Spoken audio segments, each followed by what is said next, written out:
আমি পবিত্র কালামে পাক থেকে এক টুকরা আয়াতে কারিমা তেলাওয়াত করেছি। আল্লাহ পাক রব্বুল আলামিন বলেছেন, আলা ইন্না আউলিয়া আল্লাহ লা খাউফুন আলাইহিম ওয়ালা হুম ইয়াহজানুন। সাবধান, খবরদার, নিশ্চয়ই যারা আল্লাহর ওলি তাদের দুনিয়াতে কোনো ভয় নাই, ওয়ালা হুম ইয়াহজানুন, আখিরাতে তাদের কোনো চিন্তা নাই। যারা আল্লাহর ওলি হয়ে যায় তাদের দুনিয়ার মধ্যে কোনো ভয় নাই, আখিরাতে তাদের কোনো চিন্তা নাই। আল্লাহর ওলি কারা? কারা আল্লাহর ওলি? হুজুরে পাক সাল্লাল্লাহু আলাইহি ওয়াসাল্লাম হাদিস শরীফের মধ্যে ইরশাদ করেন, এটা হচ্ছে হাদিসে কুদসি, মা ইয়াজালু আবদি ইয়াতাকাররাবু ইলাইয়া বিন নওয়াফিল হাত্তা উহিব্বা ফাইযা আহবাবতুহু কুনতু সামআহু আল্লাযী ইয়াসমাউ বিহি ওয়া বাসারাহু আল্লাযী ইউবসিরু বিহি ওয়া ইয়াদাহু আল্লাতী ইয়াবতিশু বিহা ওয়া রিজলাহু আল্লাতী ইয়ামশি বিহা ওয়া ইন সাআলানি আ'তাইতু। যারা বলুন সুবহানাল্লাহ। রাসূল পাক সাল্লাল্লাহু আলাইহি সাল্লাম বলেন, মা ইয়াজালু আবদি ইয়াতাকাররাবু ইলাইয়া বিন নওয়াফিল, আল্লাহর বান্দাদের মধ্যে এমন কিছু সংখ্যক বান্দা আছে যারা ফরজ ইবাদতের পাশাপাশি নফল ইবাদতের মাধ্যমে আল্লাহর দিকে অগ্রসর হয়। সুবহানাল্লাহ বলুন। কোন ইবাদতের পাশাপাশি? ফরজ ইবাদতের পাশাপাশি। কোন ইবাদত নিয়ে? নফল ইবাদত নিয়ে। তাহলে বোঝা গেল আল্লাহর ওলি যদি হতে হয় তাহলে ফরজকে সাথে নিয়েই অগ্রসর হতে হয়। ফরজ বাদ দিয়ে আল্লাহর ওলি কোনোদিন হওয়া যায় না। আল্লাহর ওলি যদি হতে হয় তাহলে নামাজ পড়তে হবে কি হবে না? আরো জোরে বলুন, পড়তে হবে কি হবে না? রোজা রাখতে হবে কি হবে না? সামর্থ্য থাকে যদি হজ করতে হবে কি হবে না? যদি সম্পদ থাকে তাহলে যাকাত দিতে হবে কি হবে না? আল্লাহর ওলি তারাই হতে পারবে যাদের মধ্যে ফরজ আছে, আর ফরজ ইবাদতের পাশাপাশি নফল ইবাদতের মাধ্যমে যদি আল্লাহর দিকে অগ্রসর হয়। আল্লাহ পাক রব্বুল আলামিন বলেন, আমিও বান্দার দিকে এগুতে থাকি। হুজুর বলেন, ফাইজা আহবাবতুহু, যখন বান্দা এবং আল্লাহর মধ্যে মহব্বতের সম্পর্কটা ঘনীভূত হয়ে যায় তখন আল্লাহর বান্দা আর বান্দা থাকে না, আল্লাহর বন্ধু হয়ে যায়। আরো জোরে বলুন সুবহানাল্লাহ। আমার কথা কি আপনাদের বুঝে আসতেছে? আল্লাহর বান্দাদের মধ্যে কিছু সংখ্যক বান্দা আছে যারা ফরজ ইবাদতের পাশাপাশি নফল ইবাদতের মাধ্যমে, তাহলে ফরজটা পাশে আছে। তাহলে বোঝা গেল যে শুধুমাত্র ফরজ ইবাদত করে আল্লাহর ওলি হওয়া যায় না, শুধুমাত্র সুন্নতের উপর আমল করে আল্লাহর ওলি হওয়া যায় না। কেন ফরজ ইবাদত করলে আল্লাহর ওলি হওয়া যায় না? কেন সুন্নতের উপরে আমল করলে আল্লাহর ওলি হওয়া যায় না? নফলের কেন প্রয়োজন? তার একটি কারণ হলো, আমরা যে ফরজ কাজগুলা করি এর পিছনে একটা স্বার্থ আছে, আছে না নাই? আমরা যে সুন্নতের উপর আমল করি তার পিছনে একটা স্বার্থ আছে। আমরা ফরজ ইবাদত করি, যেমন আল্লাহর হুকুম অনুযায়ী আমরা নামাজ পড়ি, আল্লাহর হুকুম অনুযায়ী আমরা রোজা রাখি, আমরা ফরজ কাজগুলা করি। এই কাজগুলা করলে লাভটা কি হবে? আল্লাহ বলেছেন পরকালে আমাদেরকে জান্নাত দিবেন। সুবহানাল্লাহ বলুন। পরকালে কি দিবেন? আমরা নামাজ পড়ার, রোজা রাখার, হজ করার, যাকাত দেওয়ার পিছনে আমাদের একটা মকসুদ আছে, একটা উদ্দেশ্য আছে। সেই উদ্দেশ্যটা কি? যে আমরা পরকালে জান্নাত পাবো। আমরা সুন্নতের উপর আমল করি, সেই সুন্নতের পিছনে আমাদের উদ্দেশ্য কি? আমাদের আশা কি? যে রসুলের মহব্বত পাবো। কিন্তু নফল ইবাদত যে আমরা করি তার কি কোনো বিনিময় আছে? নফল ইবাদত করলে কি আল্লাহ জান্নাত দিবেন এভাবে ঘোষণা করেছেন? নফল ইবাদত বান্দা করে রসুলের মহব্বতের আশায় নয়, নফল ইবাদত বান্দা করে পরকালে বেহেশতের জন্য নয়, এই নফল ইবাদত বান্দা করে আল্লাহর সন্তুষ্টির জন্য। জোরে বলুন সুবহানাল্লাহ। এজন্য রাসূল পাক সাল্লাল্লাহু আলাইহি ওয়াসাল্লাম বলেন, মা ইয়াজালু আবদি ইয়াতাকাররাবু ইলাইয়া বিন নওয়াফিল হাত্তা উহিব্বা। যখন বান্দা ফরজ ইবাদতের পাশাপাশি নফল ইবাদতের মাধ্যমে যখন আল্লাহর দিকে অগ্রসর হয় তখন আল্লাহও বান্দার দিকে এগুতে থাকেন। আল্লাহ এবং বান্দার মধ্যে যখন মহব্বতের সম্পর্ক তৈরি হয়ে যায় তখন এই আল্লাহ পাক রব্বুল আলামিন বলেন, এই বান্দা আমার বান্দা থাকে না, আমার বন্ধু হয়ে যায়। সুবহানাল্লাহ বলুন। এখন একজন যদি আরেকজনের সাথে আপনারা বন্ধুত্বের সম্পর্ক করেন, তাহলে একটা উপহারের বিনিময় করেন কি করেন না? আপনারা দুইজন একজন আরেকজনের সাথে আপনারা ভাই ভাই হিসাবে সম্পর্ক ছিল, হঠাৎ করে একদিন বললেন যে ভাই, এতদিন তো ভাই ভাই সম্পর্ক ছিলাম, আজকের থেকে তুমি আমার বন্ধু হয়ে গেলে। তো বন্ধু যখন হয়ে যায়, তখন এক বন্ধু আরেক বন্ধুকে কিছু উপহার গিফট করে কি করে না? একজন আরেকজনকে একটা কলম দেয়, ভাই আমার তো সামর্থ্য নাই, তোমাকে একটা কলম উপহার দিলাম। আরেকজন বলে যে আমি তোমাকে একটা গেঞ্জি উপহার দিলাম। উপহারের আদান প্রদান হয় কি হয় না? আল্লাহ পাক রব্বুল আলামিন বান্দাকে যখন বন্ধু হিসাবে গ্রহণ করলেন, তখন আল্লাহ তো তার বন্ধুকে একটা উপহার দেওয়ার প্রয়োজন আছে না নাই? আল্লাহ পাক রব্বুল আলামিন তার বান্দাকে, যে বান্দাকে বন্ধু হিসাবে গ্রহণ করেছেন, সেই বন্ধুকে এক দুইটা নয়, এক এক করে আল্লাহ পাক 5টা উপহার দান করেন। জোরে বলুন সুবহানাল্লাহ। তার প্রথম নম্বর উপহারটা কি? হুজুর বলেন, কুনতু সামাউল্লাযী ইয়াসমাউ বিহি, তার কানটা আমি আল্লাহর কানে পরিণত হয়ে যায়। ওয়া বাসারাহুল্লাযী ইউবসিরু বিহি, তার চক্ষুটা আমার চক্ষে পরিণত হয়ে যায়। ওয়া ইয়াদাহুল্লাতী ইয়াবতিশু বিহা, তার হাতটা আমার হাতে পরিণত হয়ে যায়। ওয়া রিজলাহুল্লাতী ইয়ামশি বিহা, তার পাটা আমার পায়ে পরিণত হয়ে যায়। ওয়া ইন সাআলানি আতাইতু, আল্লাহর ওলিরা আল্লাহর দরবারে যে দোয়া করে, সে দোয়া আল্লাহর দরবারে কবুল হয়ে যায়। তাহলে কয়টা উপহার? 5টা।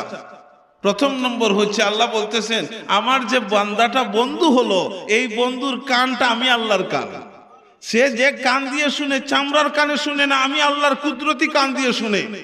সে যে চক্ষু দিয়ে দেখে, সে তার চক্ষু দিয়ে দেখে না, আমি আল্লাহর কুদরতি চক্ষু দিয়ে দেখে।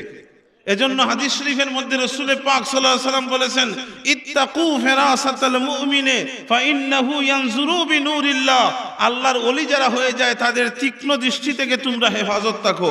আল্লাহর ওলিরা সাধারণ চক্ষু দিয়া দেখে না, আল্লাহর নূর দিয়া দেখে। আল্লাহর ওলিরা যদি কারো দিকে মহব্বতের নজরে যদি তাকায়, আল্লাহ পাক তার তকদিরকে পাল্টাইয়া দেয়, তার জীবনকে উজালা করে দেয়।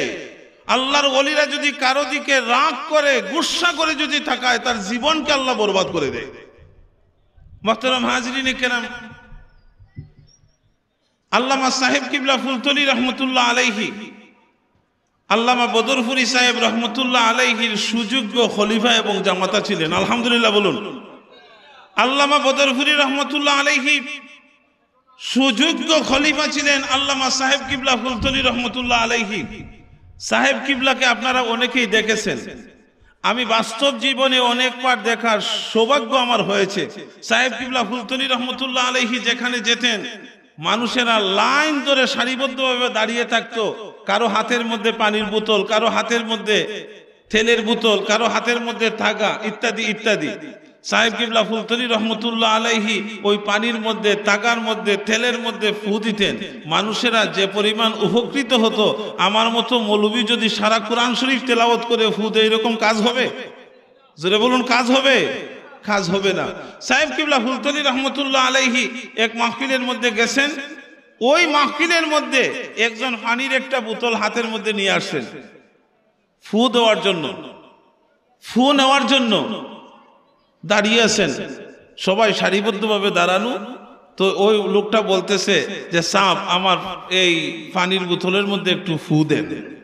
সাহেব কিবলা ফুলতলি রহমতুল্লাহ আলাইহি ফু দিলেন। সাহেব কিবলা কি সূরা ইয়াসিন পড়ে ফু দিতেন, সূরা ইখলাস 3 বার পড়ে ফু দিতেন, মুখটা নাড়াতেন, মিনিটের মধ্যে 30টা বোতলের মধ্যে ফু দেওয়া হয়ে যেত। সুবহানাল্লাহ বলুন। আসলে বিচারার একিন হয় নাই যে আমি তো অনেক সময় মসজিদের ইমাম সাহেবের কাছে তেল ভরার জন্য যাই, পানি ভরার জন্য যাই, কিন্তু ইমাম সাহেব তো অনেকক্ষণ আমার তেলের বোতলটা রাখেন। আবার কোনো সময় মৌলভী সাহেব বলেন, এটা ওটা কঠিন কাজ, আজকে রাইকা যান, কালকে ফজরের ভরে নিয়েন। সারা রাত ধরে ভরেন, তারপরে কোনো কাজ হয় না। ফুলতলি সাহেব সামান্য হু দিলেন, এটাই কি কাজ হবে? তার মনের মধ্যে একটা সন্দেহ আসছে। তারপরেও দাঁড়িয়ে আছে যে সব মানুষ তো যখন ফু নিচ্ছে, আমি সবার শেষে আরেকবার সাহেবকে বলবো যে একটু ভালো করে দেওয়ার জন্য। সবার পিছনে আবার দাঁড়াইছে, দাঁড়াইয়া বলে, সাহেব আমার পানির মধ্যে একটু ফু দেন। সাহেব কিবলা ফুলতলি রহমতুল্লাহ আলাইহি বললেন, তোমার পানির মধ্যে না আমি আগেই ফু দিলাম? সুবহানাল্লাহ বলুন না। তো লোকটা বলতেছে সাহেব আগে তো দিছেন, একটু ভালো করে দেন। আচ্ছা একটু ভালো করে দেন, এই কথাটা যখন লোকটা বলছে তখন সাহেব কিবলা হুলতলি রহমতুল্লাহ আলাইহির মেজাজটা একটু খারাপ হয়েছে কি হয় নাই? সামান্যতম মনের মধ্যে একটু গুসা আসছে যে আমি আগে তারে মানে ফুটা দিলাম, তার একিন হয় নাই, বিশ্বাস হয় নাই, আবার আমার কাছ থেকে ফু নেওয়ার জন্য এসেছে।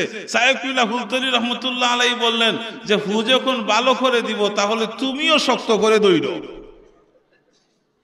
শক্ত করে ধরছে, এবার আগের মতোই ফু দিলেন।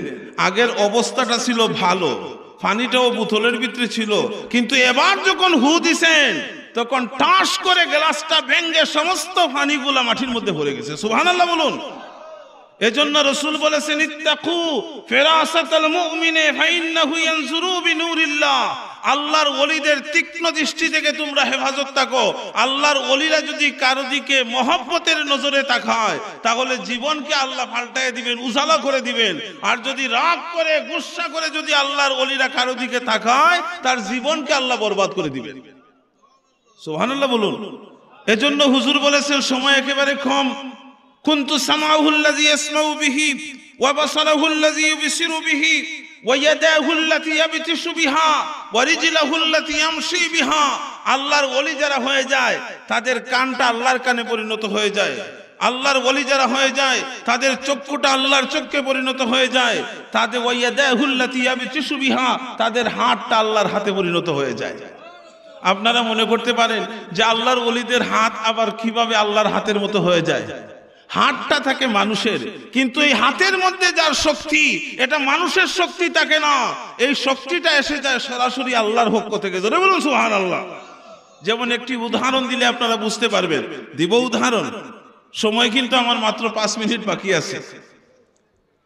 রাসূল পাক সাল্লাল্লাহু আলাইহি ওয়াসাল্লাম খায়বরের একটি যুদ্ধ হয়েছিল, আপনারা জানেন। খায়বরের দুর্গ ছিল, সেই দুর্গকে দখল করার জন্য, বিজয় অর্জন করার জন্য আলী রাদিয়াল্লাহু তাআলা আনহুর হাতের মধ্যে ইসলামের পতাকা দিয়ে বললেন, আলী যাও তুমি খায়বরের দুর্গ এটা দখল করো। আলী রাদিয়াল্লাহু তাআলা আনহু চলে গেলেন। সেখানে গিয়ে তিনি সংবাদ পেলেন এর আগেও অনেকবার মুসলমানের আক্রমণ করেছে কিন্তু বিজয় অর্জন করতে পারে নাই। তার পিছনে কারণ হলো সেই খায়বরের দুর্গের ভিতরে এক বিরাট বড় এক ফয়লায়ন। ফয়লায়ন তো চিনেন আপনারা, যার শরীরের মধ্যে শক্তি থাকে তারে কি বলেন আপনারা? ফয়লায়ন। ফয়লায়ন থাকে, সেই ফয়লায়নের ভয়ে কেউ আর আক্রমণ করে না। কেউ গিয়ে সেখানে আক্রমণ করতে চিন্তাও করতে পারে না। সেই খায়বর থেকে মরহব বের হয়ে আসলো, একটা উঁচু জায়গার মধ্যে দাঁড়িয়ে মরহব বলতেছেন আলী রাদিয়াল্লাহু তাআলা আনহুকে, আলী আলী রে তোর প্রতি আমার মহব্বত আছে রে আলী, আমি তোকে আমার ব্যক্তিগতভাবে আমি তোকে মহব্বত করি, ভালোবাসি, তোর প্রতি আমার উদারতা ভালোবাসা আছে। আলী তুই হয়তো আমার সম্বন্ধে জানিস না, আমার শরীরের শক্তি সম্বন্ধে হয়তো বা তোর ধারণা নাই। আলী রে আজ পর্যন্ত যারা আমার সাথে আমি মরহবের সাথে যারা যুদ্ধ করতে এসেছে তারা কেউ প্রাণ নিয়ে বাড়িতে ফিরে যেতে পারে নাই। আলী রে আমি চাই না তুই অতি অল্প বয়সে দুনিয়া ছেড়ে চলে যা। আমি চাই না তোর 2টা সন্তান আছে হাসান এবং হুসাইন, এই 2টা সন্তান কচি বয়সে এতিম হয়ে যাক। আমি চাই না তোর স্ত্রী খাতুনে জান্নাত ফাতিমা বিধবা হয়ে যাক, আমি এটা চাই না। আলী রে তোর যদি মনের মধ্যে তোর যদি প্রাণের মহব্বত থাকে তাহলে আমার সামনে থেকে তুই চলে যা। যদি তুই আমার সামনে যুদ্ধের মধ্যে বাঁধস তাহলে নিশ্চিত তুই দুনিয়া থেকে চলে যাবে। এই দুনিয়ার মধ্যে আমার সাথে কেউ যুদ্ধ করে টিকে থাকতে পারে নাই। নাউজুবিল্লাহ বলুন। মরহব আলী রাদিয়াল্লাহু তাআলা আনহুকে প্রাণের ভয় দেখাচ্ছে, আলী তুই যদি প্রাণে বাঁচতে চাস তাহলে আমার সামনে থেকে চলে যা। তুই আমার শক্তি সম্বন্ধে তোর ধারণা নাই, আমার গায়ের মধ্যে এত বেশি শক্তি আছে, আজ পর্যন্ত যারা আমার সাথে যুদ্ধ করেছে কেউ প্রাণ নিয়ে বাড়ি ফিরে যেতে পারে নাই। আমিও জানি নিশ্চিত তুই যদি আমার সাথে যুদ্ধ করস তাহলে তোরও প্রাণটা বিনাশ হয়ে যাবে। আমি আলী চাই না অতি অল্প বয়সে তুই দুনিয়া থেকে চলে যা। তোর প্রাণের মহব্বত যদি তোর অন্তরের মধ্যে থাকে তাহলে তুই যে রাস্তা দিয়ে আসছিস ওই রাস্তা দিয়ে চলে যা। আলী রাদিয়াল্লাহু তাআলা আনহু কি গড়ে ফিরে যাওয়ার মানুষ? জোরে বলুন। আলী রাদিয়াল্লাহু তাআলা আনহু সাইজে একটু খাটো ছিলেন, তিনি ডিঙ্গি দিয়ে উঁচু হওয়ার চেষ্টা করলেন। রাগে গুসায় হযরত আলী রাদিয়াল্লাহু তাআলা আনহু চিৎকার দিয়ে বলতেছেন, মারহাব, তুই কারে ভয় দেখাস? তুই কি আমাকে চিনিস? আমি কে? আনাল্লাযী শাম্মাতি উম্মি হায়দারা আব্দুজ জারাইন ওয়া কারিহুল মানজারা। জোরে বলুন সুবহানাল্লাহ। আমি এমন আলী, যেই আলী দুনিয়াতে জন্মগ্রহণ করার পরে আমার মা এবং বাবা আমার নাম রেখেছেন ভাগা।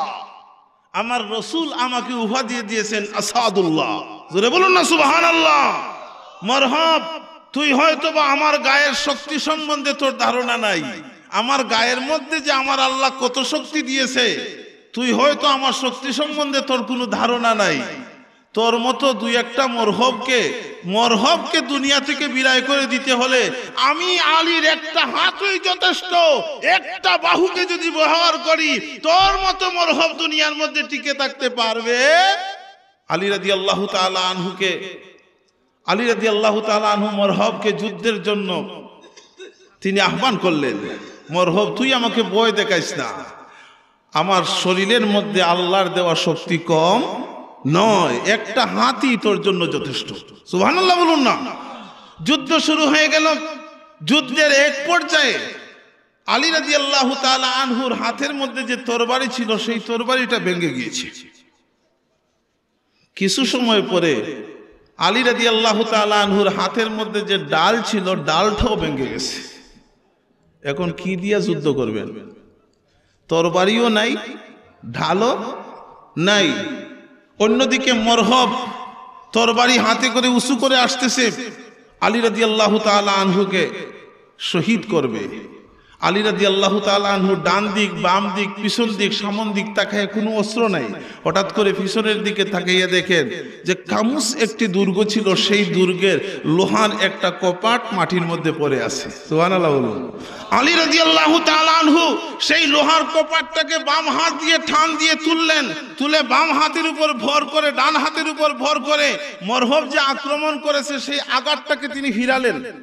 তারপরে আবার ডান হাত বাম হাতকে একত্রিত করে যেমনে কামুস দুর্গের লোহার কপাট দিয়ে আঘাত করেছেন, একই আঘাতে মরহবকে জাহান্নামে হটাইয়া দিয়েছে। আরো জোরে বলুন না সুবহানাল্লাহ। মরহব দুনিয়া থেকে বিদায় হয়ে চলে গেল। সমস্ত মদিনা শহরের মধ্যে আনন্দ মিছিল শুরু হয়েছে।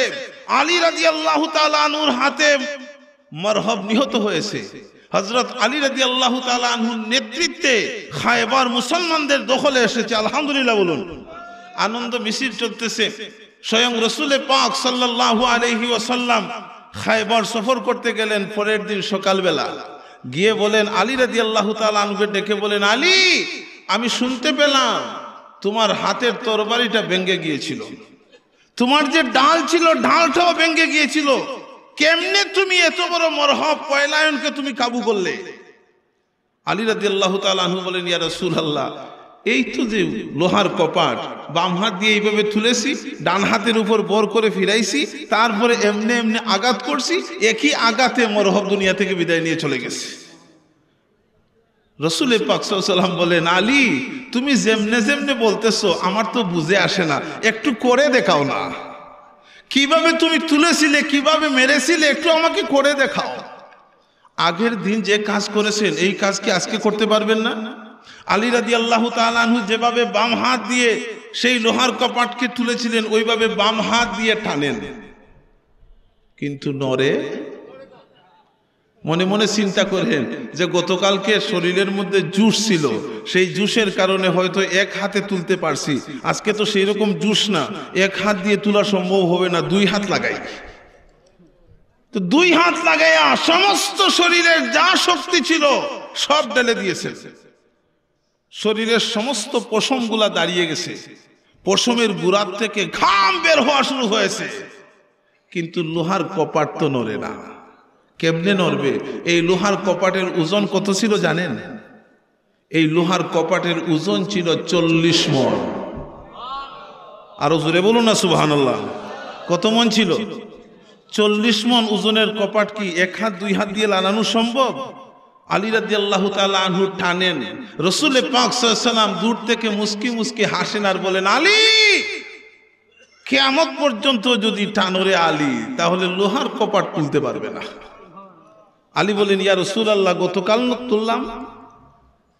আল্লাহর হাবিব বলেন, আলী গতকালকে তুমি তুলেছিলে, যে লোহার কপাটটা যে হাত দিয়ে তুলেছিলে রে আলী, হাতটা ছিল তোমার, কিন্তু এই হাতের মধ্যে যে শক্তি ছিল সেই শক্তি তুমি আলীর ছিল না, তোমার হাতের মধ্যে যার শক্তি ছিল সেই শক্তি ছিল আমার আল্লাহ।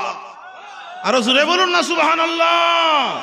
এজন্য রাসূল পাক সাল্লাল্লাহু আলাইহি সাল্লাম বলেছেন, যারা আল্লাহর ওলি হয়ে যায় তাদের হাতটা আল্লাহর হাতে পরিণত হয়ে যায়।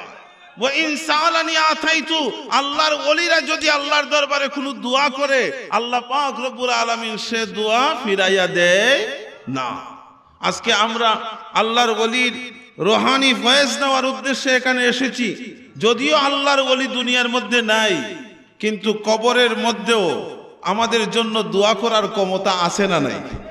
আরো জোরে বলুন, আছে না নাই? আল্লাহর ওলিরা দুনিয়ার মধ্যে থাকা অবস্থায় মানুষের যে পরিমাণ সহযোগিতা করতে পারেন, সাহায্য করতে পারেন, আল্লাহর ওলিরা দুনিয়া থেকে চলে গেলেও তাদের জিসমানি শক্তি কমে যেতে পারে, তাদের শারীরিক শক্তি কমে যেতে পারে, কিন্তু রুহানি শক্তি আল্লাহ পাক রব্বুল আলামিন আল্লাহর ওলিদের হাজারো গুণ বেশি বাড়ায়া দেয়। এজন্য যদিও আজকে আল্লামা বদরপুরি সাহেব রহমতুল্লাহ আলাইহি দুনিয়ার মধ্যে নাই, যদিও আল্লামা সাহেব কিবলা ফুলতরি রহমতুল্লাহ আলাইহি দুনিয়ার মধ্যে নাই, রুহানি নজর আমাদের প্রতি আছে না নাই? আরো জোরে বলুন, আছে না নাই? আজকে যে ইসালে সাহেব মাহফিলের মধ্যে আমরা এসে জমায়েত হয়েছি, আল্লাহর ওলি বদরপুরি সাহেব রহমতুল্লাহ আলাইহি আমাদের দেখতে পারতেছেন। জোরে বলুন আলহামদুলিল্লাহ। আল্লাহর ওলিদের সেই দেখারও ক্ষমতা আল্লাহ দিয়েছেন, সুবহানাল্লাহ বলুন না। মুহতারাম হাজিরিনে কেরাম, এই ক্ষমতা আল্লাহ পাক রব্বুল আলামিন আল্লাহর ওলিদেরকে দিয়েছেন।